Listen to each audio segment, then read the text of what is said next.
ଯାଜପୁର ଜିଲ୍ଲା ବୈରୀ ଥାନା ଅଧୀନ सोलर बाईपास रास्ता कड़ू रक्त जुड़ुबुड़ु अवस्था महिला मृतदेह ठाब मृतदेह पड़ा आज सकाळु सकाळु गाँ लोके देखा पाई सूचना पाई बैरी पुलिस घटनास्थल में पहुंची अधिक तदंत जारी रखिंट तेबे मृत महिला नाम ममता देहुरी बयस 35 वर्ष से बैरी थाना अधीन छतिया इच्छानगर पाटना निकट मुंडा साहिर पीताम्बर देहुरी झील बोली जमापड़ी।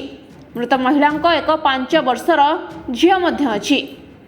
मृत महिला जड़े दिन दुखी भाव में एणेतेणे मूल मजूरी लगी चलुवा पुलिस सूचना देइछंती।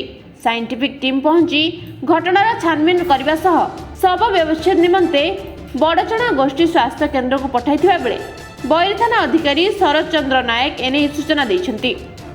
आमे सकाळे तो खबर पाइलु आमे तुरंत आसी पहुँचलु। पहुँचला पर आम तुरंत साइंटिफिक टीम डाक साइंटिफिक अंधी अच्छे पहुँची जाए सी काम करेंगे। बाकी जिन हूँ पोस्टमार्टम आम लिखू टीम ऑफ डॉक्टर्स पोस्टमार्टम करेंगे जहाँ जहाँ अच्छी सब कर जहाँ आसिले जना पड़े। कौन अभियोग सर ना अभियोग जे अभियोग किसी करना लिखिं मरी तार जहाँ अच्छी सब पोस्टमार्टम ठिकना भाव में करा आम से करूँ। Bureau report Vishwavani live.